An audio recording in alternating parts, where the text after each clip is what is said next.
تو میں کر رہا تھا کہ 3 صحابی نبی اکرم صلی اللہ علیہ وسلم کی خدمت میں، حضرت عائشہ صدیقہ رضی اللہ تعالیٰ عنہ کی خدمت میں حاضر ہوئے، حضور کی حیات طیبہ کے دوران کا واقعہ ہے، اور ان سے دریافت کیا حضور صلی اللہ علیہ وسلم کے نوافل کے بارے میں کہ آپ کی کیا روٹینز تھیں، آپ کتنے روزے رکھتے تھے اور کتنی رات کو نفلیں پڑھتے تھے اور کیا آپ کے مشغولات تھے۔ تو حضرت عائشہ نے جو بھی پوزیشن تھی وہ بتا دی کہ حضور صلی اللہ علیہ وسلم رات کو سوتے بھی ہیں اور نماز بھی پڑھتے ہیں، اور آپ روزہ رکھتی بھی، نفلی روزہ رکھتے بھی ہیں اور چھوڑتے بھی ہیں، اور حضور صلی اللہ علیہ وسلم نے متعدد شادیاں کی ہیں، تمہارے سامنے ہے۔ اب وہ جب وہاں سے چلے حضرت عائشہ کے پاس سے، تو وہ جو خیال اپنے دل میں لے کر گئے تھے، امپریشن، وہ تو یہ تھا کہ حضور صلی اللہ علیہ وسلم رات کو سوتے نہیں ہوں گے، اور حضور صلی اللہ علیہ وسلم ہمیشہ روزہ رکھتے ہوں گے، اور حضور صلی اللہ علیہ وسلم کی بیویاں تو بس نام ہی کی ہیں، باقی حضور صلی اللہ علیہ وسلم ان سے کوئی تعلق زن و شو نہیں رکھتے ہوں گے۔ لیکن جب یہ ساری تفصیل معلوم ہوئی تو انہیں معلوم تھا، بڑا محسوس ہوا کہ اٹس ناٹ مچ۔ خود ہی پھر انہوں نے یہ سوچا کہ نہیں، حضور صلی اللہ علیہ وسلم چونکہ بخشے بخشائے ہیں، اللہ نے تمام ان کے اگلے پچھلے گناہ معاف کر دیے، لہذا ان کو ضرورت نہیں ہے، ہمیں ضرورت ہے۔ ایک نے فوراً فیصلہ کیا کہ میں ہمیشہ روزہ رکھا کروں گا، دوسرے نے کہا کہ میں رات بھر نوافل پڑھا کروں گا وداؤٹ ایکسیپشن، اور تیسرے نے کہا میں شادی ہی نہیں کروں گا۔ اب حضور صلی اللہ علیہ وسلم کو وحی کے ذریعے خبر ملی جب ان تینوں کی، تو آپ نے ان تینوں کو بلایا، وہ کہا کہ بھائی میں نے سنا ہے کہ تم نے یہ فیصلے کیے ہیں کہ نام یا رسول اللہ، حضور ایسے کیا۔ تو آپ نے انہیں ڈانٹا، آپ نے فرمایا کہ دیکھو، میں تم میں سے سب سے زیادہ متقی اور سب سے زیادہ اللہ سے ڈرنے والا ہوں، اور میں روزہ رکھتا بھی ہوں، چھوڑتا بھی ہوں، نفلی روزہ، رات کو سوتا بھی ہوں، نماز بھی پڑھتا ہوں، اور میں نے متعدد شادیاں کی ہیں۔ یہاں آپ نے وہ فرمایا تھا اپنا تاریخی جملہ کہ من رغب عن سنتی فلیس منی، جس کو میرا طریقہ پسند نہ ہو وہ مجھ میں سے نہیں۔ یہ زائرین حریم مغرب ہزار رہبر بنے ہمارے، بھلا ہمیں ان سے واسطہ کیا جو تجھ سے نہ آشنا رہے۔ تو رسول اللہ صلی اللہ علیہ وسلم کو معیار سمجھنا، ان پر اعتماد کرنا، یہ صرف ایمان لے آنا ہم نے مان لیا، ایک ہے ان پر پورا اعتماد کرنا کہ اللہ کی محبت کا بھی وہ انداز جو ہے وہ ویلڈ انداز ہے جو رسول اللہ صلی اللہ علیہ وسلم نے اختیار کیا، اور اللہ کے خوف کا بھی وہ سٹائل ویلڈ ہے جو حضور صلی اللہ علیہ وسلم نے اختیار کیا۔ اب اسی میں ہوتا ہے نا ایکسٹریمز،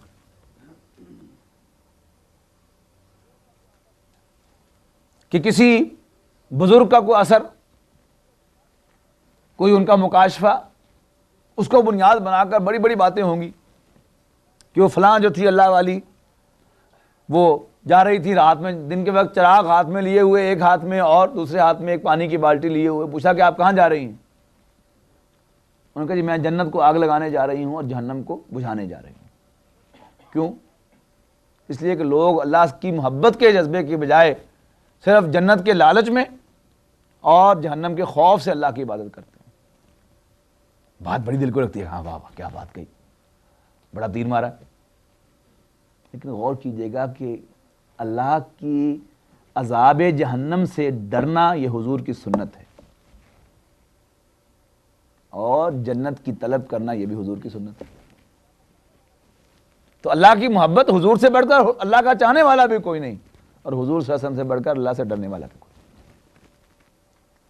لیکن معیار اگر حضور صلی اللہ علیہ وسلم ہوں گے تو ہماری زندگی کا ہر حصہ جو ہے وہ بیلنسڈ ہوگا، اور اگر معیار سامنے نہیں رہے گا تو اچھے ہی رخ پر چلتے چلتے ہم بہت آگے نکل جائیں گے۔ اگر آپ ایک سڑک لیتے ہیں اور اس میں آپ اپنی اس جو گائیڈنس ہے اس میں آپ ایگزٹ وغیرہ کا صحیح لوکیشن نہیں رکھتے تو کیا ہوگا؟ یہی راستہ تو صحیح اختیار کیا تھا لیکن معلوم ہوا کہ کہاں کے کہاں پہنچ گئے۔ تو جو راستہ سفر سٹارٹ کرنا ہے وہ بھی صحیح سٹارٹ کرنا ہے، اور پھر جو ایگزٹ لینا ہے، پھر جو موڑ موڑنا ہے وہ بھی آپ کو صحیح معلوم نہیں ہوگا، تو کیا ہوگا کہ سٹارٹ صحیح لینے کے باوجود آپ صراط مستقیم سے بہت دور چلے جائیں گے، منزل مقصود سے بہت دور نکل جائیں گے۔ یا ایھا الذین آمنوا، اے ایمان والو، اتقوا اللہ، اللہ سے ڈرو، وآمنوا برسولہ، اور اللہ کے رسول پر اعتماد کرو، کیا ہوگا؟ یوتکم کفلین من رحمتہ، اللہ تعالیٰ تمہیں اپنی رحمت میں سے 2 حصے عطا کرے گا۔ وَيَجْعَلْ لَكُمْ نُورًا تَمْشُونَ بِهِ، اور اللہ تمہیں نور عطا کرے گا جس کی روشنی میں تم چلو گے۔ اب یہ 2 نور ہیں یہاں پر بھی، یعنی ایک تو قیامت کے دن وہ جو روشنی درکار ہے، اس کا ذکر ہم پہلے پڑھ چکے آیت نمبر 12 میں، وہ روشنی ملے گی۔ دوسرا، انسان کو اس دنیا کی زندگی میں بھی اللہ تعالیٰ جو ہے بصیرت باطنی عطا کرے گا۔ حضور نے فرمایا اتقوا بفراست المومن فإنه ينظر بالنور اللہ، کہ مومن کی فراست سے بچا کرو، اس لیے کہ اللہ کے نور سے دیکھتا ہے اور اللہ کی دی ہوئی بصیرت سے دیکھتا ہے۔ تو اتباع رسول جو ہے وہ انسان کے اندر بصیرت پیدا کرتا ہے، انسان اس زندگی میں بڑا سیف چلتا ہے۔ ورنہ کیا ہے، اگر سنت کی روشنی اس کے ساتھ نہیں ہوگی، حضور صلی اللہ علیہ وسلم کی سیرت کو مشعل راہ نہیں بنائے گا، تو کیا ہوگا؟ تھوڑی سی امینڈمنٹ کے ساتھ میں سنا رہا ہوں آپ کو شعر میاں محمد بخش صاحب کا۔ لوئے لوئے پرلے کڑیے جے کوئی پانڈا پرنا، شام پئی بن شام محمد کر جاندی نے ڈرنا۔ روشنی اگر ہوگی حضور صلی اللہ علیہ وسلم کی روشنی، انہوں نے تو ایک اور معنی میں کہا ہے، یعنی وہاں شام جو ہے وہ موت کے معنی میں انہوں نے کہا ہے، اور اپنا چونکہ ان کا نام محمد تھا انہوں نے اس معنی میں لیا ہے، لیکن میں اس کو یعنی امینڈ کر کے کر رہا ہوں کہ لوئے لوئے پرلے کڑیے جے کوئی پانڈا پرنا، یعنی وہ جو دیہات کے اندر لڑکیاں جو ہیں وہ کنویں پر پانی بھرنے کے لیے جاتی ہیں، اگر تو کوئی لڑکی جو ہے وہ دن ہی دن میں، لوگ کہتے ہیں روشنی کو، لوئے لوئے پرلے کڑیے جے کوئی پانڈا پرنا، تو کیا ہے، سیفلی گھر واپس آ جائے گی۔ اور اگر سورج غروب ہو گیا اور رات پڑ گئی تو کیا ہے، اٹ ول بی انسیف۔ تو حضور صلی اللہ علیہ وسلم کی ہدایت کی روشنی میں زندگی گزار لو تو it will be very safe. اور تم نے اگر حضور صلی اللہ علیہ وسلم کی روشنی کے چراغ سے اپنے آپ کو مستغنی کر لیا تو کیا ہوگا، اندھیرا چھا جائے گا اور پھر تمہارا سفر جو ہے وہ سیف نہیں ہوگا، it will be very dangerous. لوئے لوئے پرلے کڑیے جے کوئی پانڈا پرنا، شام پئی بن شام محمد تے کر جاندی نے ڈرنا۔ یا ایھا الذین آمنوا اتقوا اللہ وآمنوا برسولہ یؤتکم کفلین من رحمتہ ویجعل لکم نورا تمشون بہ، اور اللہ تعالیٰ تمہارے لیے ایک ایسی روشنی بنائے گا کہ جس میں تم چلو گے، اور ابو آل ویغفر لکم، اور تمہارے گناہوں کو بخش دے گا۔ اب کیا ہے، ایک ایکسٹریم کیا ہے کہ انسان کے اندر اس دنیا کی محبت اور دنیا کی جو زیب و زینت کی چیزیں ہیں ان کی محبت اتنی سٹرونگ ہے کہ اس کو بار بار جو ہے گھنٹی کے طور پر، خطرے کی گھنٹی کی طور پر بجایا جاتا ہے کہ دیکھو یہ خطرناک چیز ہے، خطرناک چیز ہے۔ اب اس کا اگر شارٹ آف سنت اگر اس کا کوئی تصور دل میں بیٹھ گیا، کیا ہوگا، انسان سب کچھ چھوڑ چھاڑ کے بھاگ جائے گا۔ اور اگر انسان یہیں پہ رہتا ہے، اسی زندگی میں رہتا ہے، اسی دنیا میں رہتا ہے، تو کیا ہوگا، لازم ہے، جیسا کہ کل میں نے عرض کیا تھا کہ وہ جو ہم نے پڑھی تھی حدیث حضور صلی اللہ علیہ وسلم کی لمم والی سورہ اس میں نجم کی اس آیت کی روشنی میں، پھر یہ ہے کہ انسان سے غلطیاں کوتاہیاں ہوتی رہیں گی، تو پھر گھبرانے کی ضرورت نہیں ہے۔ اگر اس نے سیرت محمدی صلی اللہ علیہ وسلم کو اپنا معیار بنا لیا ہے، اس کو اپنی روشنی بنا لیا ہے، اور پھر اس روشنی میں چلتا چلا جا رہا ہے، اس میں کوئی تھوڑی بہت کمی کوتاہی رہ جائے گی، کہیں کوئی غلطی ہو جائے گی، کہیں کوئی گناہ سرزد ہو جائے گا، تو کیا ہوگا، یغفر لکم، گارنٹیڈ ہے اللہ تعالیٰ تمہیں بخش دے گا۔ واللہ غفور الرحیم، اللہ تعالیٰ بہت بخشنے والا، رحم فرمانے والا ہے۔ لِأَلَّا يَعْلَمَ أَهْلُ الْكِتَابِ، یہ باتیں اس لیے بیان کی جا رہی ہیں کہ اہل کتاب جان لیں، اللہ یقدرون علی شیء، کہ وہ کسی چیز پر قادر نہیں ہیں، من فضل اللہ، اللہ کے فضل اور اس کی عنایت میں سے، وَأَنَّ الْفَضْلَ بِيَدِ اللَّهِ، اور فضل اور عنایت تو ساری کی ساری اللہ نے اپنے ہاتھ میں رکھی ہوئی ہے۔ وَأَنَّ الْفَضْلَ بِيَدِ اللَّهِ، اور فضل تو اللہ کے ہاتھ میں ہے، یؤتیہ من یشاء، جس کو چاہتا ہے اللہ تعالیٰ اپنے فضل سے نوازتا ہے، اپنی عنایت اس پر کرتا ہے۔ واللہ ذو الفضل العظیم، اور اللہ تعالیٰ بڑے فضل والا ہے۔ بارک اللہ لی ولکم فی القرآن العظیم ونفعنی وإیاکم بالآیات والذکر الحکیم۔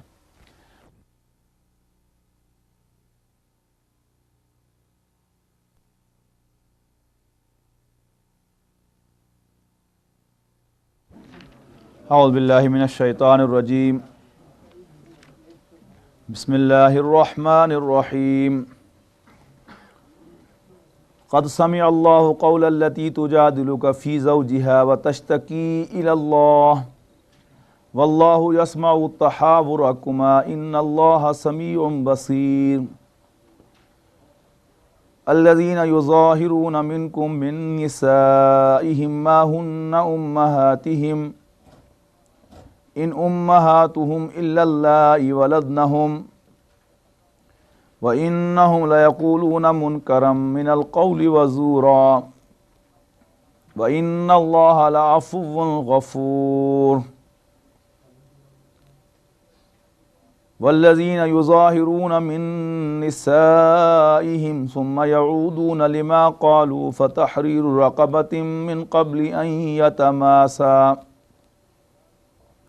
ذَلِكُمْ تُوعَظُونَ بِهِ واللہ بما تعملون خبیر۔ صدق اللہ العظیم۔ رب اشرح لی صدری ویسر لی امری واحلل عقدۃ من لسانی یفقہوا قولی۔ اللہم ارنا الحق حقا وارزقنا اتباعہ وارنا الباطل باطلا وارزقنا اجتنابہ، آمین یا رب العالمین۔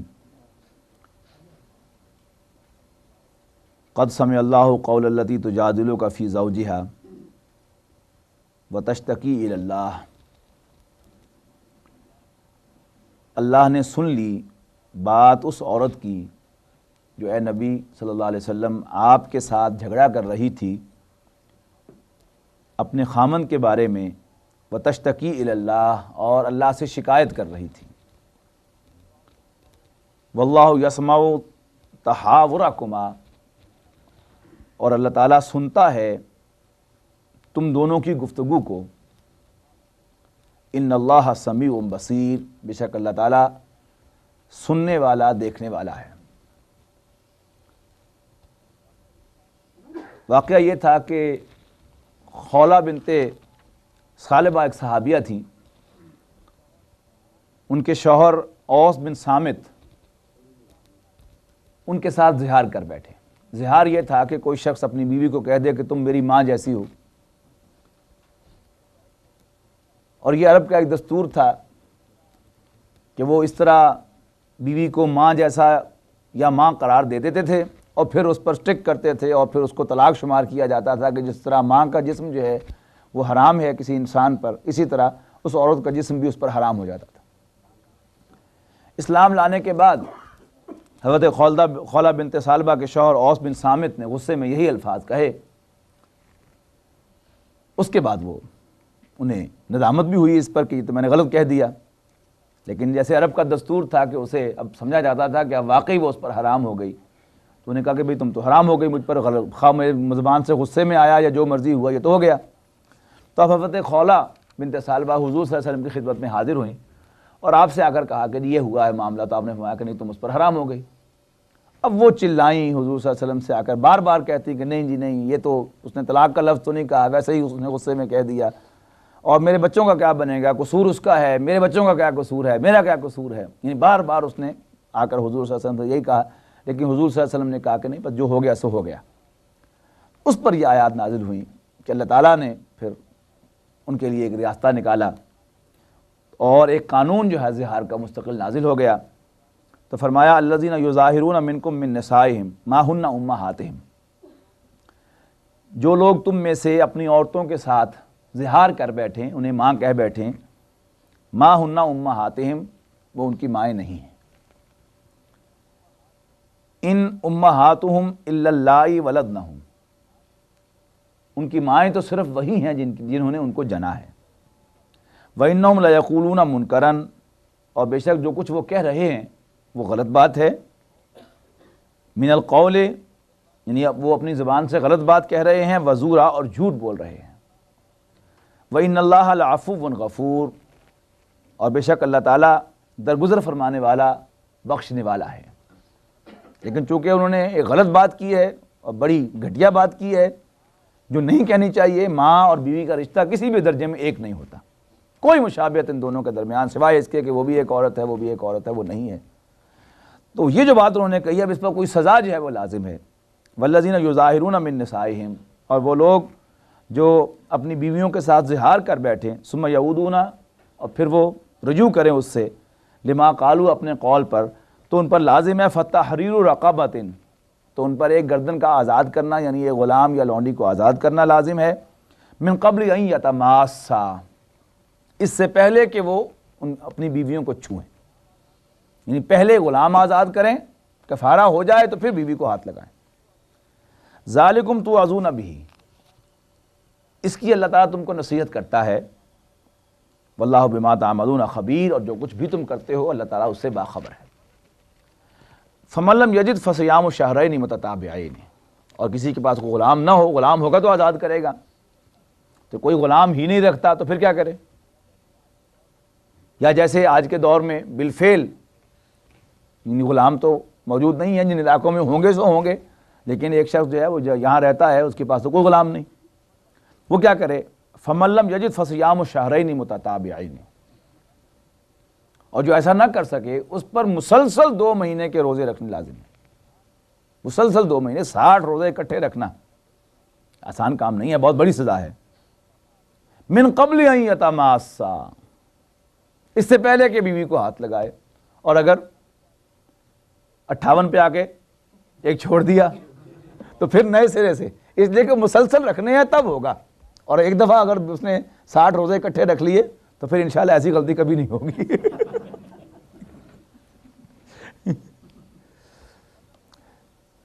فمن لم یستطع، اور جس کو استطاعت نہ ہو، یعنی کمزور آدمی سمجھتا ہے کہ یہ کام بھی مجھ سے نہیں ہوگا، فَإِطْعَامُ 60 مسکینا، تو اس کے ذمہ 60 مسکینوں کو کھانا کھلانا۔ ذَلِكَ لِتُؤْمِنُوا بِاللَّهِ وَرَسُولِهِ، اور یہ حکم اس لیے ہے کہ تم اللہ اور اس کے رسول کو صحیح معنوں میں مان لو۔ وَتِلْكَ حُدُودُ اللَّهِ، اور یہ اللہ کی حدیں ہیں، وَلِلْكَافِرِينَ عَذَابٌ عَلِيمٌ، اور کافروں کے لیے ایک دردناک عذاب ہے۔ ان الذین یحادون اللہ ورسولہ کبتوا کما کبت الذین من قبلہم۔ اب مدنی صورتوں کا ٹپیکل مضمون کیا تھا؟ یہاں جس پر سورہ حدید کا 3واں رکوع ختم ہوا وہ کیا تھا؟ اللہ کے دین کو غالب کرنا اور عدل قائم کرنا۔ اب حضور کی سیرت کے اندر وہ چیز جو ہے وہ تو بالکل تانے بانے کی طرح بری ہوئی ہے۔ وہ جو میں نے آپ کو حساب لگا کر بتایا تھا، پھر یاد کیجئے کہ حضور صلی اللہ علیہ وسلم کی زندگی کے 23 سال، وہی کے آغاز سے لے کر اور آپ کے وصال تک کتنے سال ہیں؟ 23 سال۔ قمری سال ہوتا ہے 355 دن کا، تو کتنے گھنٹے دن بن گئے؟ کیلکولیٹ کر لیجئے، 23 کو 355 سے ضرب دے دیجئے، پھر ایک دن کے 24 گھنٹے ہیں، ان کو 24 سے ضرب دے دیجئے، تو 1,95,000 گھنٹے ہیں تقریباً جو حضور صلی اللہ علیہ وسلم کی حیات طیبہ کے ہیں، وہی کے آغاز سے لے کر آپ کے وصال تک۔ اب اس میں سے اگر آپ حساب لگائیں گے تو نماز کے اوقات اور نوافل کے اوقات اور آرام کے اوقات نکال کر کم و بیش کوئی 1,45,000 گھنٹے بنیں گے حضور صلی اللہ علیہ وسلم کی حیات طیبہ کے، کہ جو اسی کام میں گزرے کہ ہم تو جیتے تھے کہ دنیا میں تیرا نام رہے، کہیں ممکن ہے کہ ساقی نہ رہے جام رہے۔ تو اسی کی محنت، اسی کی کوشش، اسی کی جستجو، اسی کی خیال، اسی کی سٹرگل، اسی کے لیے آرگنائزیشن، اسی کے لیے تربیت، اسی کے لیے صلاح، اسی کے لیے مشورہ، اور پھر وہ جو نوافل بھی تھے، غور کیجئے گا، اللہ کے حضور جو آپ رات کو کھڑے ہوتے تھے تو کیا کرتے تھے؟ ایک شخص جو صبح سے لے کر شام تک کاروبار میں مصروف رہتا ہے، اگر اس کو اللہ اللہ کرنے کا موقع ملتا ہے تو نماز کے بعد بھی جو دعا مانگتا ہے، کیا مانگتا ہے؟ کہ میرا وہ فلاں جو چیک پھنسا ہوا ہے، میرا وہ چیک جو ہے وہ نکل آئے، اور میرا فلاں کاروبار جو ہے اس میں جو میرا ریٹرن نہیں آ رہا وہ آ جائے۔ اور جو شخص ہولی سولی دین کی اس محنت میں لگا ہوا ہوگا، وہ جب اللہ کے سامنے ہاتھ اٹھائے گا تو کیا کہے گا؟ کہ یا اللہ عمر بن حشام یا عمر بن خطاب میں سے کسی ایک کو میری جھولی میں ڈال دے۔ یعنی وہی مشن کی بات ہوگی نا، جس میں سب کچھ لگا رہا ہے، جس میں سب کچھ کھپا رہا ہے، اسی کی سوچ ہوگی، اسی کا فکر ہوگا، اسی کا خیال ہوگا، اسی کی دھن ہوگی۔ تو حضور صلی اللہ علیہ وسلم کی سیرت جس چیز کا نام ہے، حضور کی سنت جس چیز کا نام ہے، بڑی بدقسمتی کی بات ہے کہ پتہ نہیں اس میں بس غیر شعوری طور پر ہمارے بزرگوں سے یہ معاملہ ہو گیا، یا اس میں باقاعدہ کوئی پیچھے سازش کار فرما ہے ہمارے دشمنوں کی، کہ حضور صلی اللہ علیہ وسلم کی حیات طیبہ کو 2 حصوں میں تقسیم کر دیا گیا۔ سیرت علیحدہ کر دی گئی، سنت علیحدہ کر دی گئی. اور سنت سے کیا مراد ہے؟ نماز، روزہ، حج، زکوٰۃ. اب سنت کی سورس جو ہے وہ تو احادیث قرار پا رہی ہیں، اور ان احادیث کی کتابوں میں شروع کہاں سے ہوتی ہیں؟ حدیث کی کتابیں. کوئی بڑا تیر مارتا ہے تو کتاب الایمان سے حدیث کو شروع کرتا ہے، ورنہ سیدھا سیدھا کتاب الصلاۃ سے شروع ہوتی ہے حدیث کی کتاب اور فقہ کی کتاب. اور کتاب الصلاۃ ہے، اور نماز کے لیے چونکہ طہارت ضروری ہے، طہارت کے لیے پاک پانی ضرورت ہے، تو پہلا باب ہوگا پانیوں کا باب. پاک پانی کون سا ہوتا ہے؟ اور جب اینڈ ہوگا حدیث کا تو بس نماز، روزہ، حج اور زکوٰۃ. اور کوئی بس آخر میں کوئی چند صفحات ہوں گے جس میں کوئی متفرق ٹاپکس ہوں گے، انہی میں ایک ٹاپک جو ہے احادیث کی کتابوں میں وہ جہاد کا بھی ہوگا. اب اندازہ لگائیے ریشو اور پروپورشن کا، کہ وہ عبادت کے جس پر آپ کے کتنے گھنٹے صرف ہوئے؟ 15,000 گھنٹے خرچ ہوئے صرف نماز کی عبادت، یا آپ نوافل بھی ساتھ لگا لیں تو 40,000 لگا لیں. جس پر 40,000 گھنٹے لگے اس پر آپ کو احادیث کی کتابوں کا کتنا ملے گا اور فقہ کی کتابوں کا کتنا ملے گا؟ 80، 90 بلکہ 95% ملے گا. اور باقی سارا جو متفرق زندگی ہے حضور صلی اللہ علیہ وسلم کی، اس پر 5% ملے گا. اور اس متفرق زندگی میں لے دے کر جہاد و قتال اور یہ ساری اسٹرگل جو ہے اس پر صرف ایک ایک 2 باب ملیں گے. نتیجہ کیا نکلا؟ کہ حضور کی سیرت، اس کی سورس سیرت النبی کی کتابیں بن گئیں، اور ان کے بارے میں معلوم ہے کہ ان میں اتنی تحقیق اور تجسس کیا ہی نہیں گیا. اس میں ضعیف روایات بھی ہیں، کمزور روایات بھی ہیں، اور یقیناً موضوع روایت بھی ہو سکتی ہیں. اور محدثین نے احادیث کے کلیکشن میں بڑی محنت کی ہے. لیکن ہماری مجبوری کیا ہے کہ ہم حضور صلی اللہ علیہ وسلم کی پوری زندگی کے پابند ہیں. باقی کمپنسیشن قرآن سے کر لیجئے. چلیے وہ سیرت کی کتابیں جو ہے وہ اتنی زیادہ محکم نہیں ہیں، اس میں جو ایگزیکٹ ڈیٹیلز ہیں آپ کو اس طرح سے نہیں ملے گی، لیکن قرآن کو ناپ لیجئے. قرآن میں نماز کے مسائل اور حج کے مسائل اور تیمم کے مسائل اور روزے کے مسائل کتنی دفعہ بیان ہوئے؟ شاید لے دے کر ایک پارہ بھی ہم پورا نہیں کر سکیں گے، آدھا پارہ بھی شاید پورا نہیں ہوگا نماز اور روزے اور زکوٰۃ اور حج کے مسائل سے. جبکہ یہ جہاد و قتال، حضور صلی اللہ علیہ وسلم کی وہ سٹرگل، آپ کی محنت، آپ پر جو دھن سوار تھی، اس کے پر تو پورا قرآن مجید بھرا پڑا ہے.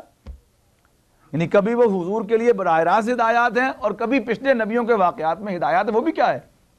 کہیں اس میں نماز روزے کی بحث آپ کو نہیں ملے گی. حضرت موسیٰ کے پورے ذکر میں 1/6 حصہ ہے قرآن مجید کا حضرت موسیٰ کا تذکرہ، کہیں اس میں نماز روزے کی بحث ہے؟ نہیں. بحث کیا ہے؟ ایک مشن ہے، دین کو سربلند کرنے کی کوشش ہے، اور انسانوں کو غلامی سے آزاد کرانے کی ایک سٹرگل ہے جو حضرت موسیٰ علیہ السلام نے کی. وہ کیسے ہوگا؟ اس میں کیا کیا رکاوٹیں پیش آئیں گی؟ کیا کیا سٹرگلز اس میں کرنی پڑے گی؟ کس کس طریقے سے لوگ ریئیکٹ کریں گے؟ جو صاحب ثروت لوگ ہیں وہ کیسے ریئیکٹ کریں گے؟ غرباء کیسے ریئیکٹ کریں گے؟ اور پھر آزادی دلانے کے بعد ان کا بیہیویئر کیا ہوگا؟ یہ سب آپ کو ایک حضرت موسیٰ کے واقعے کے اندر مل جائے گا. اسی طرح باقی انبیاء کرام کے واقعات ہیں. تو وہ جو سٹرگل ہے نبی اکرم صلی اللہ علیہ وسلم کی، وہ قرآن مجید کا مین تھیم ہے. لیکن چونکہ ہماری احادیث کی کتابیں جو ہیں وہ کمپائل ہی نہیں ہوئی اس نقطہ نگاہ سے، ان کا تو اصل جو سارا کا سارا زور ہے وہ نماز، روزہ، حج، زکوٰۃ پر ہے. لہذا ہمارے لیے وہ سیرت النبی کی، حضور صلی اللہ علیہ وسلم کی سنت کی، حضور کی حیات طیبہ کی سفیشینٹ سورس نہیں ہے. ہم واقعات جو ہیں وہ سیرت کی کتابوں میں سے دیکھیں گے، لیکن ان کی جو تفاصیل ہیں وہ اس طرح سے کنفرم نہیں ہے تو ہم ان کو اس طرح بلیو نہیں کریں گے. باقی ہم قرآن مجید سے پڑھ کے اس کی تصویر کے اندر سارے کے سارے رنگ پڑھ لیں گے تو ہمارے لیے گائیڈنس جو ہے وہ پوری ہو جائے گی. تو قرآن مجید جو گائیڈنس دیتا ہے اس میں کیا ہے؟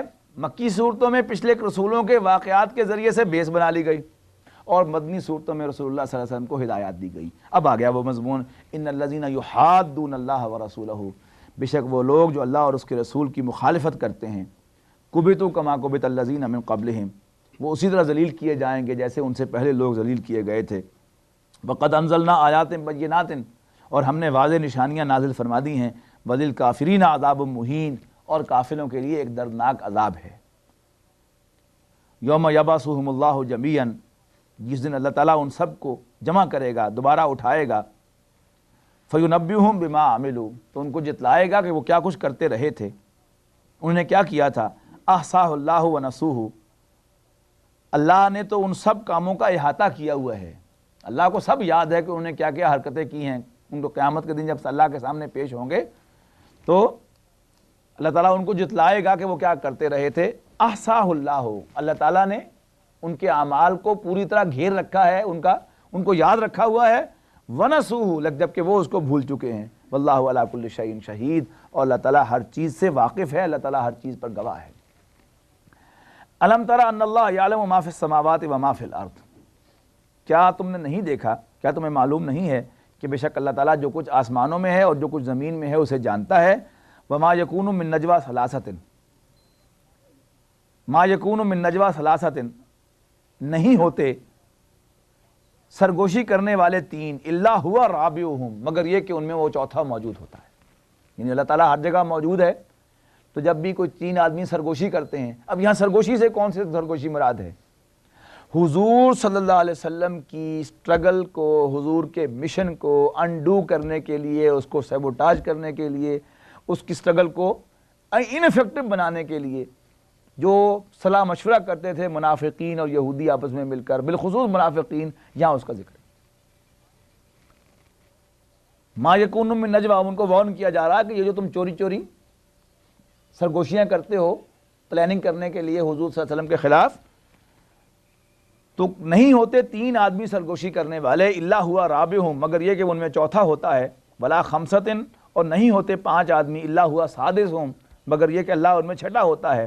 ولا ادنی من ذالک ولا اکثر، اور نہ اس سے کم نہ اس سے زیادہ، یعنی ہر جگہ اللہ موجود ہوتا ہے. الا ہوا معہم، مگر یہ کہ وہ ان کے ساتھ ہوتا ہے، اینما کانوا، جہاں کہیں بھی وہ ہوں. ثم ینبئہم بما عملوا، پھر وہ انہیں جتلائے گا کہ وہ کیا کرتے رہے تھے یوم القیامت، قیامت کے دن. ان اللہ بکل شیء علیم، بے شک اللہ تعالیٰ ہر چیز کا علم رکھنے والا ہے. الم تر الی الذین نہوا عن النجوی، اور بڑی آپ کو حیرانی ہوگی آج یہ آیات پڑھتے ہوئے کہ مسلمانوں کے اندر بھی ایسے لوگ تھے، کلمہ گو مسلمانوں میں، کہ جو حضور صلی اللہ علیہ وسلم کی ڈس اوبیڈینس کو پروموٹ کرتے تھے. منافقین کون تھے؟ ان کے سر پہ سینگ تو نہیں ہوتے منافق کے کہ یہ سینگ لگے ہوئے ہیں، جس کے سر پہ سینگ ہے وہ منافق ہے. منافق بھی کلمہ گو ہی ہوتے ہیں، لیکن ہم سورہ حدید میں پڑھ کے آئے کہ یہ آہستہ آہستہ گھن کی طرح اندر سے انسان کو چاٹتی ہے یہ بیماری، اور پڑھتے ہوئے ایسا معلوم ہوتا ہے کہ تو ہماری تصویر ہے. تو جب انسان پٹری سے اترتا ہے تو پھر وہ کیا کچھ نہیں کرتا، یہ ہے اصل میں نوٹ کرنے کی بات. مسئلہ اصل میں یہ ہے کہ ہمارے لیے حضور صلی اللہ علیہ وسلم ایک انسٹیٹیوشن ہے، پرسن نہیں ہے. ہم یہ تو مانتے ہیں کہ حضور ایک پرسن تھے، لیکن آج چونکہ ہمارے سامنے زندہ موجود نہیں ہے تو ایک انسٹیٹیوشن ہے نا. جیسے ایک کانسٹیٹیوشن کی تحریر ہوتی ہے تو ایک وکیل اس کو یوں انٹرپریٹ کر لیتا ہے، دوسرا وکیل اس کو یوں انٹرپریٹ کر لیتا ہے. کرتا کہ نہیں کرتا؟ اس لیے کہ کانسٹیٹیوشن خود نہیں بول سکتا کہ میرا مطلب کیا ہے. لیکن جب ایک زندہ شخص موجود ہوتا ہے تو وہ تو پھر اپنی جو بھی حکم ہے اس کو وضاحت سے کہتا ہے کہ نہیں میرا مطلب یہ ہے. تو اب جو ہے وہ وکیل اس وکیل کے لیے، اس وکیل کے لیے بات کو یوں کھینچ کے لے کے جانے کا اور یوں کھینچ کے جانے کا کوئی موقع نہیں ہوتا. تو آج جو حضور کے فرمودات ہمارے سامنے ہیں، جب ہم ان کو بصیرت رسول مان رہے ہیں تو وہ کیا ہیں؟ صرف عبارتیں ہیں نا. زندہ ہمارے سامنے حضور صلی اللہ علیہ وسلم تو موجود نہیں، تو دے کین بی انٹرپریٹڈ. تو صحابہ کرام کے دور میں جب حضور صلی اللہ علیہ وسلم بتاتے خود ان کے اندر موجود تھے تو he was not an institution, he was a living being, جو اپنے حکم جب خود صادر فرماتے تھے ان کی وضاحت بھی کرتے تھے، لہذا بڑی بائنڈنگ تھی. جبکہ قرآن کیا تھا؟ یہ اس وقت بھی ایک انسٹیٹیوشن تھا، اللہ کا حکم ہے which can be interpreted this way and it can be interpreted that way. تو قرآن انہیں اچھا لگتا تھا، لیکن حضور صلی اللہ علیہ وسلم کے احکام انہیں اچھا نہیں لگتے تھے. آج بھی لوگ ہیں کہ جو سمجھتے ہیں کہ ہاں قرآن جو ہے یہ تو واقعی اللہ کا کلام ہے. ہاں وہ جو اس وقت لوگ تھے ان کے لیے حضور صلی اللہ علیہ وسلم کی دو حیثیتیں تھیں کہ ان کے لیے امیر جماعت بھی تھے اور امیر سلطنت بھی تھے. یہ پرویز صاحب کا خیال ہے، ان کے خیالات ہیں کہ مرکز ملت بھی تھے اس کے اور رسول بھی تھے. رسول کی حیثیت ختم ہو گئی، رسول کی حیثیت ہمارے لیے بھی برقرار ہے کہ قرآن دے دیا تو حضور کا وہ فنکشن ختم ہو گیا، اب قرآن ہمارے پاس موجود ہے، لیکن مرکز ملت اب وہ نہیں ہے. حضور صلی اللہ علیہ وسلم مرکز ملت بھی ہیں.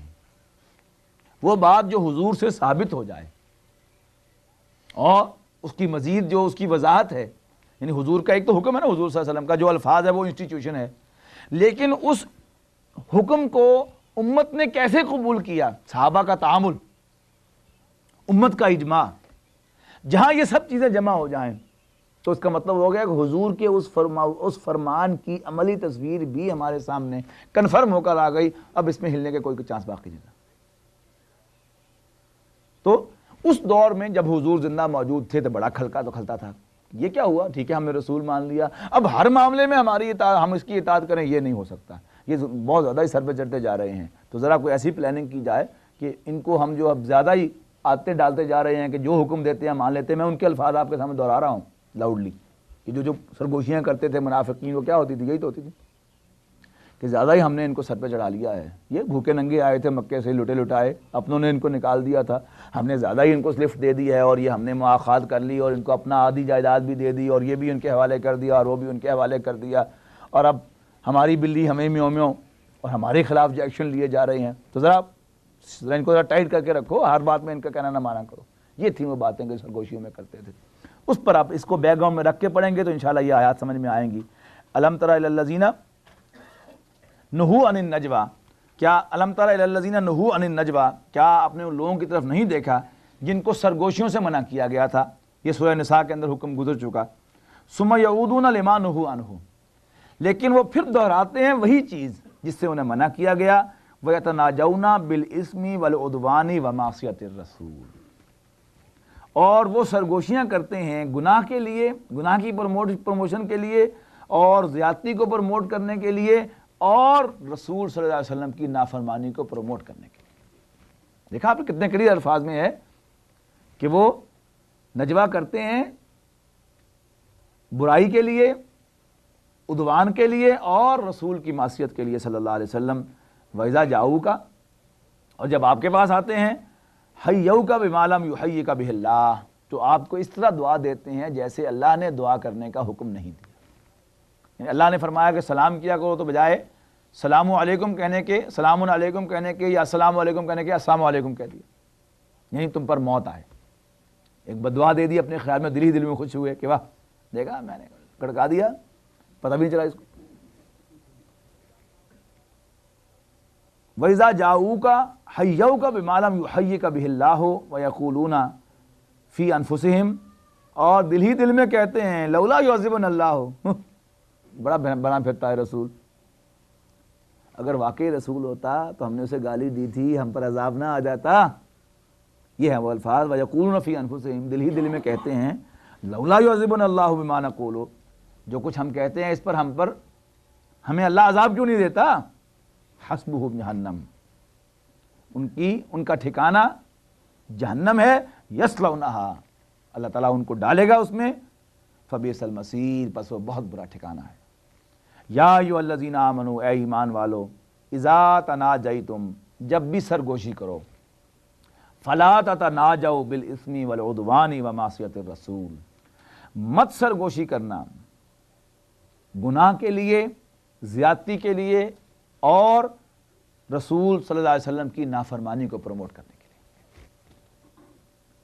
وَتَنَاجَوْا بِالْبِرِّ وَالتَّقْوَىٰ، بلکہ سرگوشی کیا کرو نیکی کی ترویج کے لیے اور تقویٰ کی ترویج کے لیے، یعنی وہ جو پہلی 3 پروموشنز ہیں ان کے لیے نہیں، اللہ کے رسول کی نافرمانی کو پروموٹ کرنے کے لیے سرگوشی نہ کرو، برائی کو پروموٹ کرنے کے لیے سرگوشی نہ کرو، اور زیادتی کو پروموٹ کرنے کے لیے سرگوشی نہ کرو، بلکہ سرگوشی کرو کس کے لیے؟ بالبر والتقویٰ، نیکی اور تقویٰ کو پروموٹ کرنے کے لیے۔ واتقوا اللہ، اور اللہ سے ڈرو۔ کون سا اللہ؟ الذی الیہ تحشرون، اس اللہ سے ڈرو جس کے حضور تم پیش کیے جاؤ گے، اکٹھے کیے جاؤ گے، حاضر کیے جاؤ گے۔ انما النجوى من الشیطان، بے شک نجوہ اور سرگوشی تو شیطان کی طرف سے ہوتی ہے، یعنی یہ جو اب اس کو پیچھے سے پروموٹ کرنے والا کون ہوتا ہے؟ شیطان، یعنی جو انسٹیگیٹ کرتا ہے، جو آپ کو اس کے لیے موٹیویٹ کرتا ہے کہ نہیں مل جل کے مشورہ کرو، یہ واقعی کرنا چاہیے، اس کا کچھ سد باب۔ یہ زیادہ ہی کچھ مسلمان جو ہے سر پہ چڑھتے چلے جا رہے ہیں، یہ محمد جو ہیں صلی اللہ علیہ وسلم، یہ زیادہ ہی کچھ پھیلتے چلے جا رہے ہیں اپنی حیثیت سے بڑھ کر۔ ٹھیک ہے ہم نے ان کو انوائٹ کر بیٹھے تھے ہم کہ تم مدینے میں آ جاؤ، اس کا یہ مطلب تھوڑا کہ ہم پر سواری ہو جائے، نہیں، ذرا تھوڑا سا اس کو کنٹین کرنا چاہیے۔ یہ ہے وہ بات کہ جب ان کے درمیان ہو رہی ہے۔ یا ایھا الذین آمنوا اذا تناجیتم فلا تتناجوا بالاثم والعدوان ومعصیۃ الرسول وتناجوا بالبر والتقوى واتقوا اللہ الذی الیہ تحشرون انما النجوى من الشیطان لیحزن الذین آمنوا۔ بے شک نجوہ شیطان کی طرف سے ہوتا ہے تاکہ وہ پریشان کرے، غمگین کرے اہل ایمان کو. وَلَيْسَ بِضَارِّهِمْ شَيْئًا إِلَّا بِإِذْنِ اللَّهِ، اور وہ ان کو کچھ بھی نقصان نہ پہنچا سکیں گے، کوئی بھی ضرر نہ پہنچا سکیں گے الا بِإِذْنِ اللَّهِ، مگر اللہ کے اذن سے، اللہ کی اجازت سے. میں نے پہلے بھی عرض کیا تھا، آج پھر یاد دہانی کروا رہا ہوں کہ قرآن مجید از مور اور لیس اے مینول. کسی بھی مشین کا کوئی مینول ہوتا ہے نا، اس میں کیا ہوتا ہے کہ اس کو آپ میں اس مشین کے بارے میں تمام جو ضروری انفارمیشن ہوتی ہے اس کے اندر، اسی میں اس کو ہینڈلنگ کا طریقہ بھی بتایا جاتا ہے کہ اس کو یوں ہینڈل کریں. اس میں انسٹرکشن ہوتی ہے کہ اس میں آپ کو اگر فلاں کمپلینٹ نظر آئے تو پھر اس کا یہ حل ہے، یا آپ نے اس کی سروسنگ ایسے کرنی ہے کہ ہر ہفتے کے بعد اس کو، یا ایک مہینے کے بعد اس کو، یا اتنے گھنٹے جب آپ کی مشین چل جائے تو آپ اس کو یوں کھولیں، یہ پیج کھولیں اس کے، پھر اس کے بعد آپ ہٹا کر نیچے ایک پلی ہوگی، اس پلی کو یوں کریں اور اس کے بیلٹ اتاریں اور پھر آپ کو فلاں چیز جو ہے وہ نظر آئے گی. اور یہ ساری انسٹرکشن. اب ایک شخص پہلی انسٹرکشن کو فالو نہیں کرے گا. اس نے کہا کہ جی آپ سکرو کھول کے اس کا ڈھکنا ہٹائیں، تو ڈھکنا تو وہ اٹھاتا نہیں سکرو کھول کے، اور اب باقی جو بھی کچھ اس کے اندر لکھا ہوا ہے وہ سب اس کے لیے بیکار ہو جائے گا. تو قرآن مجید بھی اللہ نے انسان کو بنا کر اس دنیا میں بھیجا تو ساتھ ہی مینول بھی بھیج دیا کہ دیکھو دنیا میں زندگی بسر کرنے کا یہ طریقہ ہے، یہ پرابلم آ جائے تو اس کو یوں سالو کر لینا، اور یہ مسئلہ کھڑا ہو جائے تو اس کا یہ حل تمہارے لیے میں دے رہا ہوں. اب اگر انسان پہلی انسٹرکشن کو فالو نہیں کرے گا تو دوسری انسٹرکشن اس کے لیے بیکار ہو جائے گی. قرآن مجید کا بہت سا حصہ ایسا ہے کہ جو اس جد و جہد سے متعلق ہے، جیسا کہ میں نے ابھی عرض کیا کہ جو حضور صلی اللہ علیہ وسلم نے فرمائی تھی اللہ کے دین کو قائم کرنے کے لیے.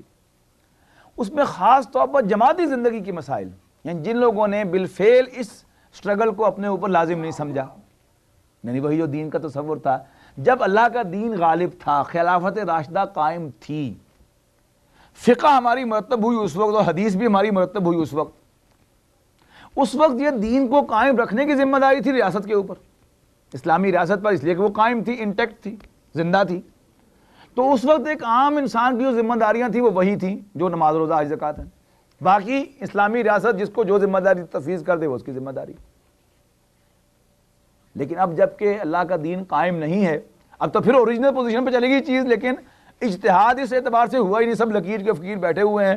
اب جو ایک دفعہ فقہ مرتب ہو گئی، جو حدیث جو ہے وہ امام بخاری نے کمپائل کر دی، اور جو فقہ امام ابو حنیفہ، امام شافعی، امام مالک نے مرتب کر دی علیہم الصلاۃ والسلام یا رضی اللہ رحمہم اللہ، اب اس سے کوئی ہلنے کو تیار سرے سے آئی نہیں.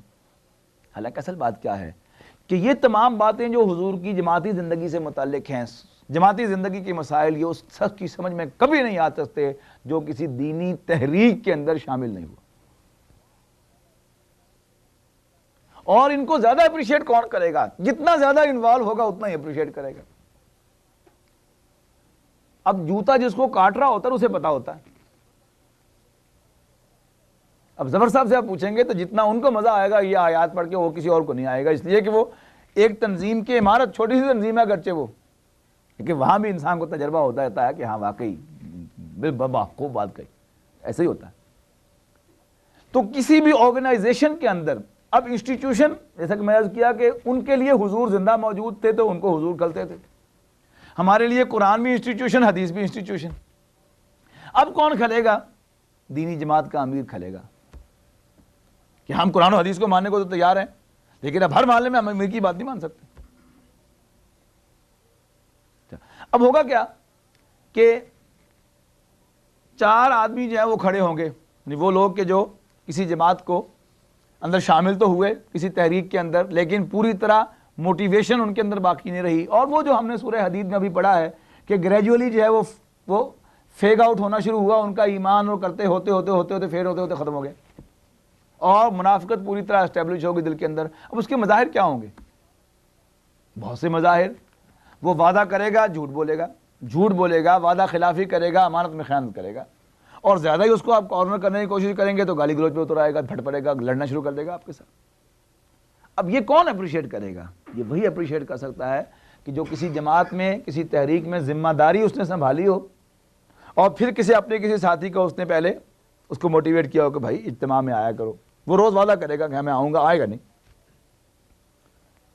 پھر اس کے بعد جو ہے وہ کہے گا کہ اچھا، وہ ہر دفعہ کہے گا میں بھول گیا، میں بھول گیا. اچھا وہ امیر صاحب کہیں گے اچھا ٹھیک ہے میں آپ کو کال کر دیا کروں گا یاد دہانے کے لیے. اب وہ اس سے کارنر ہوں گے تو کوئی اور بہانہ بنا لیں گے کہ بس میں چلنے لگا تھا گھر سے لیکن اچانک جو ہے مجبوری آ گئی اس لیے میں نہیں آ سکا، یا وہ میری رائڈ نہیں تھی میرے پاس اس لیے میں نہیں آیا. تو اگلی دفعہ اگر امیر صاحب گاڑی لے کے اس کے گھر پہنچ گئے کہ چلیے، اب وہ مجبور ہو کے آ تو جائے گا، لیکن جو ہنگامہ وہ آ کے برپا کرے گا اس میں ایسے ایسے مشورے اور ایسی تقریر جھاڑے گا وہاں پر، نئے سے نئے مشورہ، نئے سے نیا مشورہ، اور یہ ثابت کر دے گا کہ اس وقت جو لوگ تنظیم کا کام چلا رہے ہیں، آرگنائزیشن کا کام چلا رہے ہیں، یہ کوڑیوں کھوٹے ہیں، یعنی گڈ فار نتھنگ.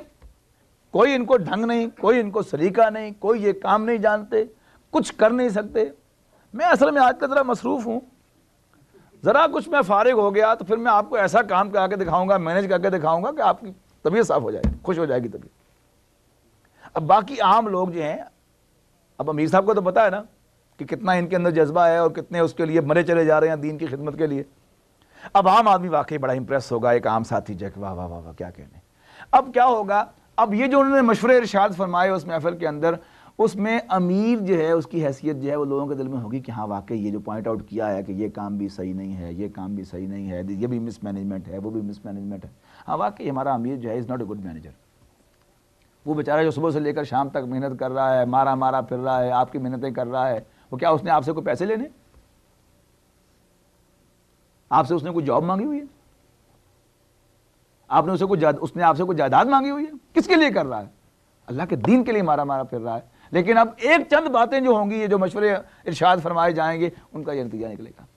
اچھا اب یہ لوگ جو ہیں وہ جب بھی آئیں گے، ایک تو آنا نہیں، کبھی کبھار اجتماع میں آنا ہے، جب آنا ہے تو عجیب انداز ہوگا ان کا، آتے ہی جو ہے وہ شور بچانا شروع کر دیں گے کہ بس جلدی کیجئے جلدی کیجئے، آپ کیا بیکار جو ہے وہ وقت ضائع کر رہے ہیں ہمارا، بڑے امپورٹنٹ کام ہوتے ہیں، 100 بزنس ہوتا ہے، آپ تو بیکار لوگ ہیں، کام آپ کو ہے نہیں، تو بہت مصروفیات ہوتی ہیں، جلدی کیجئے یہ کام، کلوز بزنس. لیکن جب اجتماع ختم ہو جائے گا، اب وہ باہر نکل کے اس اجتماع گاہ سے یا اس کمرے سے، اسی کمرے میں بیٹھ کر ہی 2-4 آدمیوں کو لے کر بیٹھیں گے وہ صاحب، اور گھنٹوں کھڑے ہو کے وہاں تقریر کرتے رہیں گے، ان سے گپ شپ ہوتی رہے گی. اب وہ جو گپ شپ کر دیا کیا نکلے گا، موضوع تو انہوں نے چھیڑ لیا تھا، گفتگو شروع تو کر دی تھی اور بڑی اچھی لگی تھی لوگوں کو گفتگو، ہاں بھی بہت عقل مند آدمی ہے، بڑی اچھی گفتگو کرتا ہے. اب وہ امپریس ہو کے وہ سن رہے ہوں گے اور یہ صاحب جو ہے تقریر ارشاد فرما رہے ہوں گے. اب کوئی جلدی نہیں، اب کوئی پریشانی نہیں. اچھا اب جب بھی 4 آدمیوں کو لے کر وہ شخص کھڑا ہوگا، اب وہ امیر جس نے بڑی محنت سے ایک تنکا کر کے ایک آرگنائزیشن بنائی ہے، اور وہ لوگ جو مخلص ہیں اس تحریک کے اندر، جو اپنا تن من دھن لگا رہے ہیں، اس کے لیے اپنا وقت لگا رہے ہیں، اس کے لیے اپنا مال لگا رہے ہیں، اس کے لیے اپنی ایفرٹ جو وہ لگا رہے ہیں، اب ہر موقع پر جب وہ 4 آدمیوں کو لے کر کھڑا ہوگا، لابنگ کرنی شروع کرے گا اور ان سے گفتگو کرنا شروع کرے گا یا سرگوشی کرنا شروع کرے گا، تو کیا ہوگا، وہ مخلص مسلمان جو ہیں ان کو اس سے تکلیف ہوگی، پریشانی ہوگی کہ اوہو پھر آ گیا، پھر 4 بندوں کو گھیر کے کھڑا ہو گیا. یہ وہ چیز ہے جسے یہاں پر کہا جا رہا ہے کہ انما النجوى من الشیطان، بے شک نجوہ سرگوشی تو شیطان کی انسٹیگیشن پر ہوتی ہے، لیحزن الذین آمنوا، تاکہ وہ اہل ایمان کو پریشان کرے، ان کو غمگین کرے، ولیس بضارہم شیئا، اہل ایمان کو سمجھ لینا چاہیے کہ وہ ان کا کچھ بگاڑ نہیں سکیں گے الا باذن اللہ، مگر اللہ کی اجازت سے.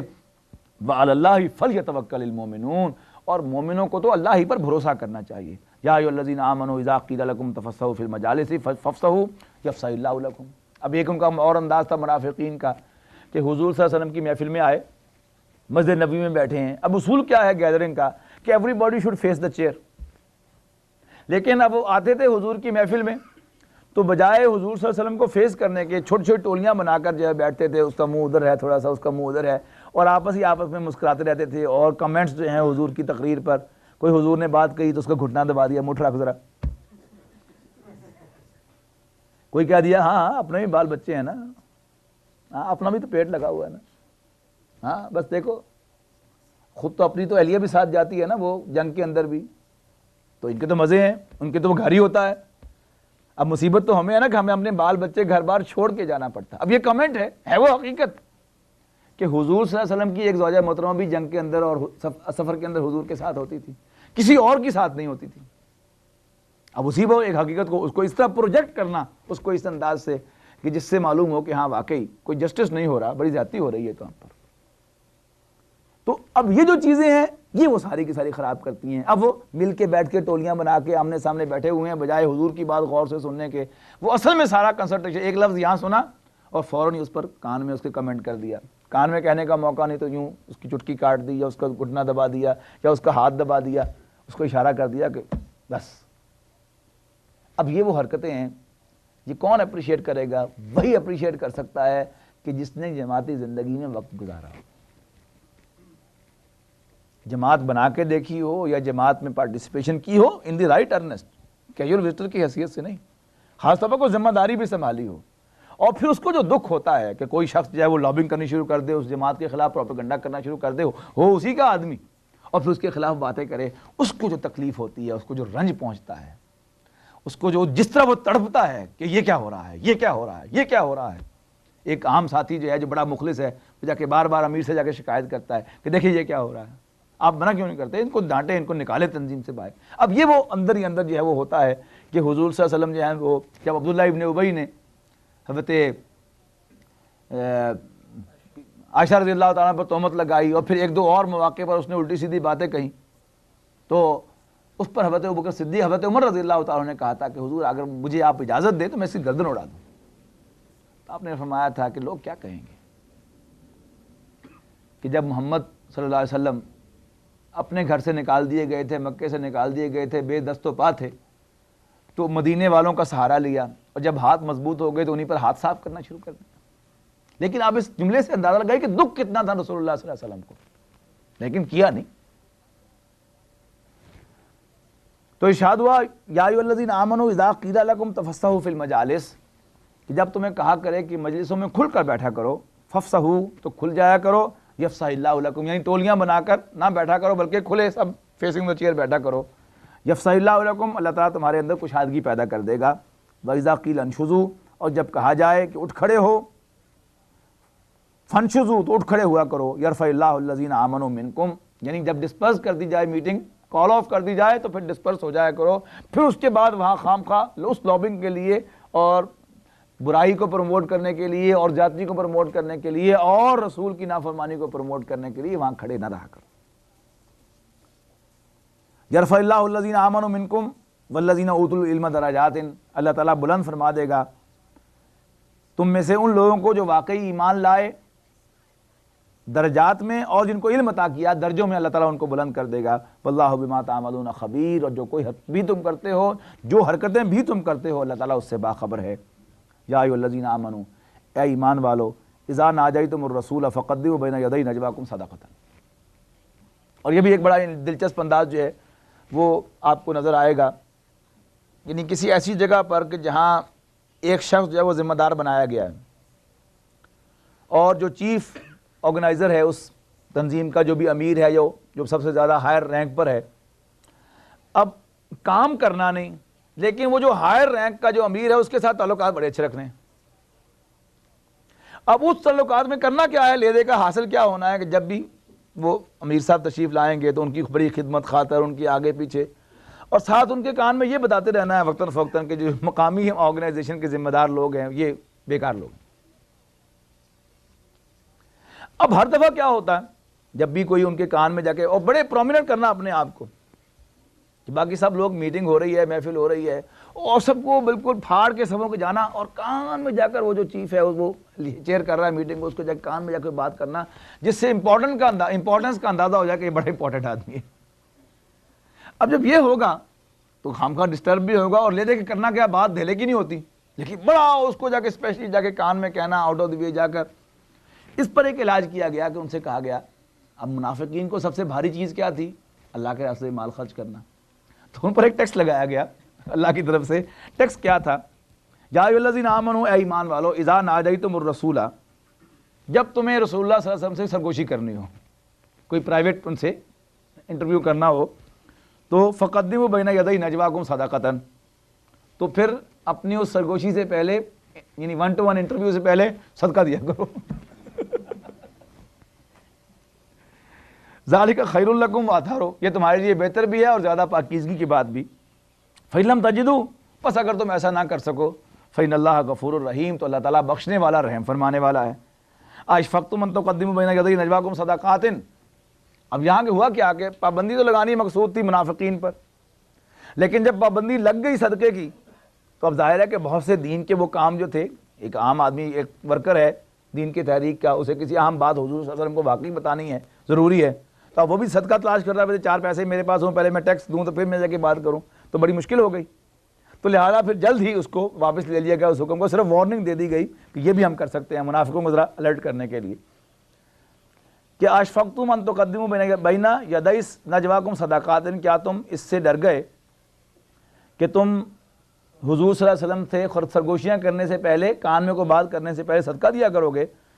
فَإِذْ لَمْ تَفْعَلُوا، بس جب تم نے ایسا نہیں کیا، وَتَابَ اللَّهُ عَلَيْكُمْ، اللہ تعالیٰ نے تمہاری توبہ قبول فرما لی، فَأَقِیمُوا الصَّلَاةَ وَآتُوا الزَّکَاةَ، تو تم نماز قائم کرو اور زکوٰۃ ادا کرو، وَأَطِیعُوا اللَّهَ وَرَسُولَهُ، اور اللہ اور اس کے رسول کی اطاعت کرو، وَاللَّهُ خَبِیرٌ بِمَا تَعْمَلُونَ، اور جو کچھ بھی تم کرتے ہو اللہ تعالیٰ اس سے باخبر ہے۔ أَلَمْ تَرَ إِلَى الَّذِينَ تَوَلَّوْا قَوْمًا غَضِبَ اللَّهُ عَلَيْهِمْ، کیا تم نے نہیں دیکھا ان لوگوں کو جو دوستی کرتے ہیں ایسے لوگوں سے جن پر اللہ نے غضب فرمایا، یعنی مغضوب علیہم قوم کیا ہے؟ جس پر اللہ تعالیٰ نے غضب فرمایا، یہ یہودی ہیں، تو ان سے دوستی کرنا، یعنی ہے مسلمان، کلمہ گو ہیں، مسلمانوں کی صف میں شامل ہیں، لیکن اللہ کے دشمنوں کے ساتھ اور یہودیوں کے ساتھ بڑے اچھے تعلقات ہیں۔ یعنی ایک ہے بزنس ریلیشن ہونا کسی یہودی کے ساتھ، یعنی کوئی آپ کا کلائنٹ ہے تو آپ کے صرف وہ بزنس ریلیشن ہے اس کے ساتھ، یا آپ کا کوئی کولیگ ہے تو صرف وہ جو ایک فارمل تعلق ہے اس کے ساتھ کولیگ کا یا سبارڈینیٹ باس کا وہ تعلق ہے، لیکن آپ نے کوئی ذاتی دوستی اس کے ساتھ قائم نہیں کی، اس میں کوئی حرج نہیں، لیکن آپ دوستی جو ہے وہ پیار کی پینگیں جو ہیں وہ چڑھائیں اس کے ساتھ، تو پھر یہ اللہ تعالیٰ کو کبھی پسند نہیں ہے اور یہ دین کے ساتھ غداری ہے۔ تو کیا فرمایا؟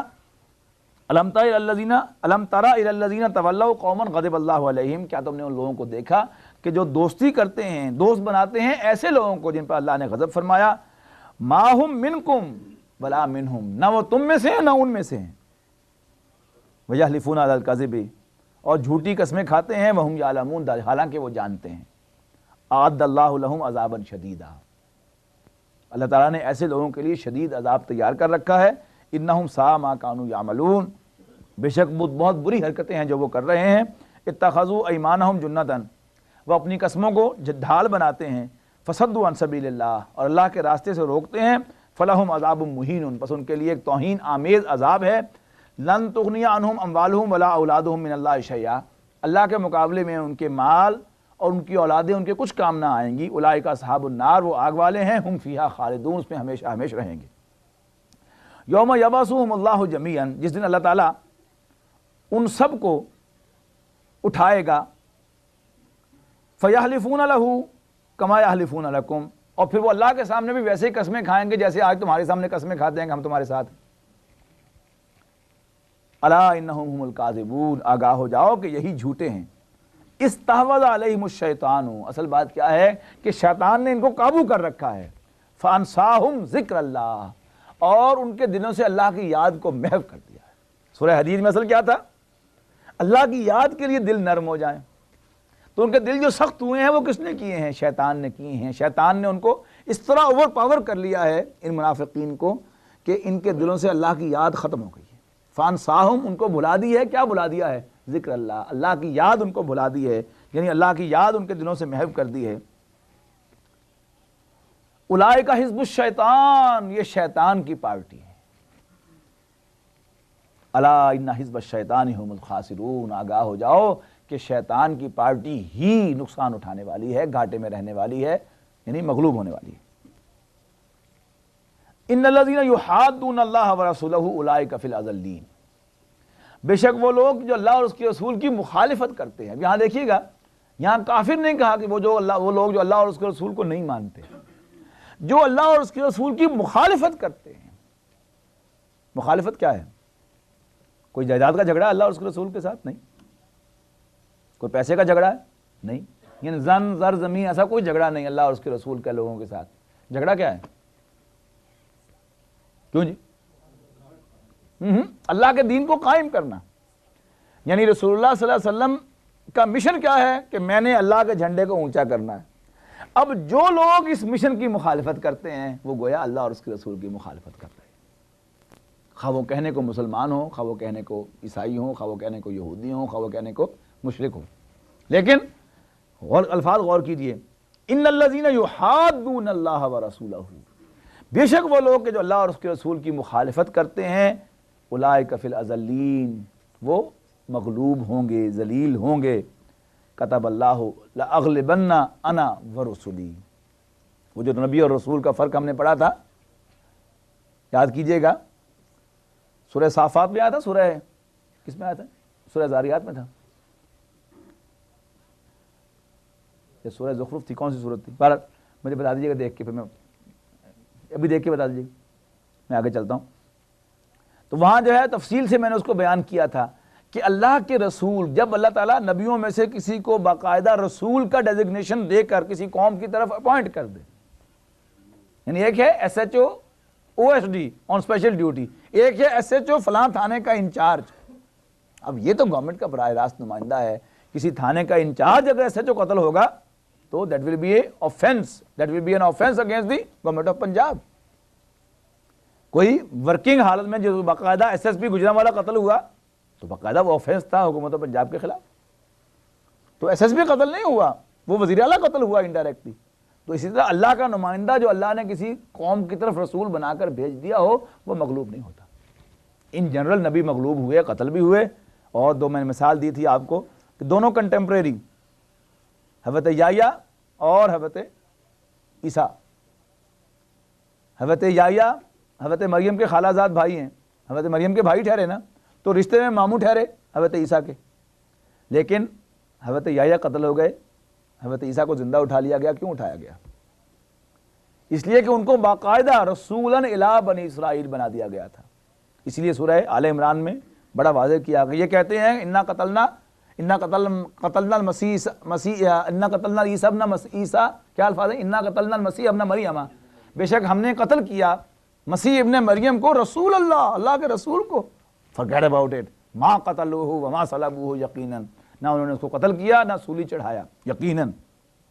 تو اسی طرح واضح کر دیا کتب اللہ نے لکھ دیا ہے، لاغلبن، کہ ضرور غالب ہوں گا میں بھی، انا ورسلی، میں بھی اور میرے رسول بھی. ان اللہ قوی عزیز، بے شک اللہ تعالیٰ قوی ہے، بالادست ہے. لا تجد قوما یؤمنون باللہ والیوم الآخر، یہ بڑی سخت آیت ہے. اس پر اگر ہم اپنے آپ کو اندر اس کو نصب کر کے دیکھیں تو شاید ہم میں سے کوئی بھی شخص جو اس معیار پر پورا نہ اترے.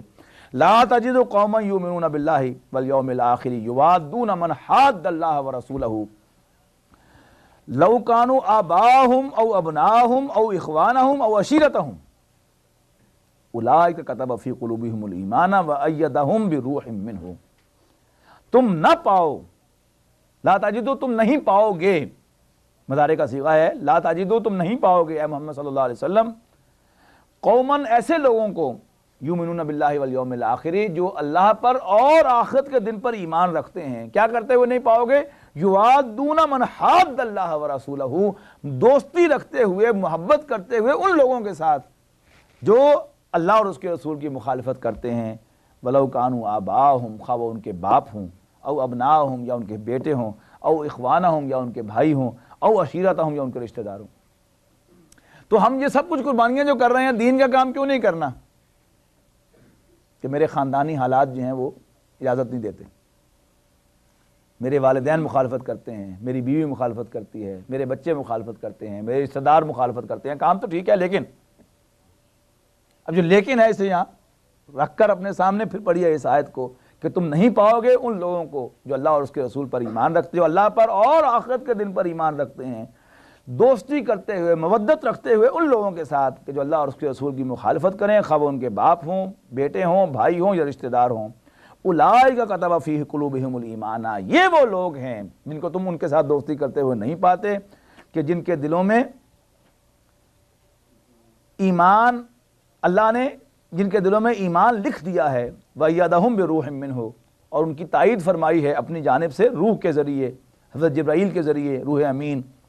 وَيُدْخِلُهُمْ جَنَّاتٍ تَجْرِي مِن تَحْتِهَا الْأَنْهَارُ، اور وہ انہیں داخل کرے گا ایسے باغات میں جن کے نیچے نہریں بہتی ہوں گی، خالدین فیہا، وہ ان میں ہمیشہ ہمیشہ رہیں گے. رضی اللہ عنہم ورضوا عنہ، اللہ ان سے راضی ہوا اور وہ اللہ سے راضی ہوئے۔ اولئک حزب اللہ، یہ ہے اللہ کی پارٹی۔ نہیں، نام ہم بے شک حزب اللہ رکھ لیں، تنظیم اسلامی رکھ لیں، جماعت اسلامی رکھ لیں، اللہ کی پارٹی رکھ لیں، رسول کی پارٹی رکھ لیں، انصار اللہ رکھ لیں، جو مرضی رکھ لیں، لیکن اصل میں اللہ کی پارٹی کون سی ہے؟ جن کے جو پارٹیسپینٹس ہیں، جس کے ممبرز جو ہیں، وہ ان اوصاف کے حامل ہوں کہ ان کی دوستی جو ہے وہ صرف اس بیس پر ہو کہ جو اللہ کے مشن کا ساتھی ہے اس سے دلی محبت ہو، اور جو اس مشن کا ساتھی نہیں ہے اس سے مودت نہ ہو۔ کوئی فارمل ریلیشن جو ہے وہ تو رہ سکتا ہے، لیکن مودت اور دلی تعلق اور دلی دوستی نہیں ہو سکتی، خواہ وہ باپ ہو، بیٹا ہو، بھائی ہو، بیوی ہو، رشتہ دار ہو، کسے بچ۔ اولئک حزب اللہ، یہ ہے اللہ کی پارٹی۔ الا ان حزب اللہ هم الغالبون هم المفلحون، آگاہ ہو جاؤ کہ اللہ کی پارٹی ہی فلاح پانے والی ہے۔ بارک اللہ لی ولکم فی القرآن العظیم ونفعنی وإیاکم بالآیات والذکر الحکیم۔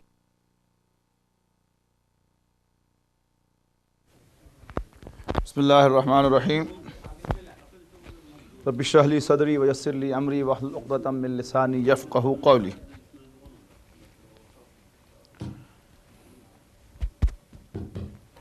اعوذ باللہ من الشیطان الرجیم، بسم اللہ الرحمن الرحیم۔ سبح للہ ما فی السماوات وما فی الارض وهو العزیز الحکیم۔ هو الذی اخرج الذین کفروا من اہل الکتاب من دیارہم لأول الحشر ما ظننتم ان یخرجوا وظنوا انہم مانعتهم حصونہم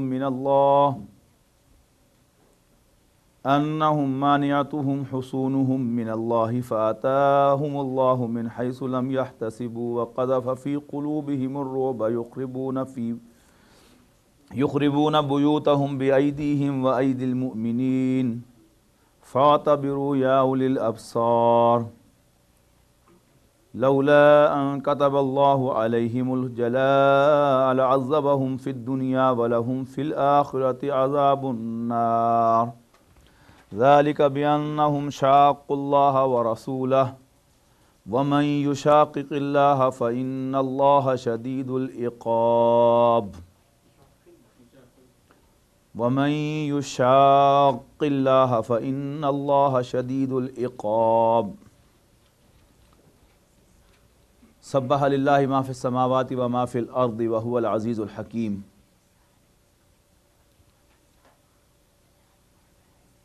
آسمانوں اور زمین میں جو کچھ ہے اللہ کی تسبیح کرتا ہے، اور وہ بالادست کمال حکمت والا ہے۔ هو الذی اخرج الذین کفروا من اہل الکتاب من دیارہم لأول الحشر، وہی تو ہے جس نے نکالا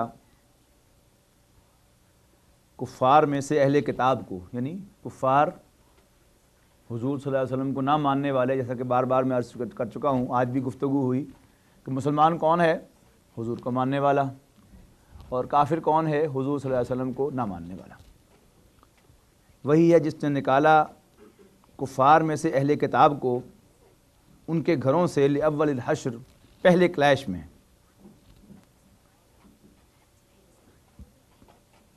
ما ظننتم، تم گمان نہ رکھتے تھے، ان یخرجوا، کہ وہ نکلیں گے، وظنوا، اور وہ بھی گمان رکھتے تھے، انہم مانعتہم حصونہم من اللہ فآتاہم اللہ من حیث لم یحتسبوا، اور وہ بھی یہ سمجھتے تھے کہ ان کے قلعے ان کو اللہ کے عذاب سے بچا لیں گے۔ فآتاہم اللہ، تو اللہ نے ان کو آن لیا، یعنی لفظی ترجمہ ہوگا اللہ ان پر آیا، لیکن بامحاورہ ترجمہ ہوگا بس اللہ نے ان کو آن لیا، من حیث لم یحتسبوا، کہ جہاں سے انہوں نے کبھی گمان بھی نہ کیا تھا، وقذف فی قلوبہم الرعب،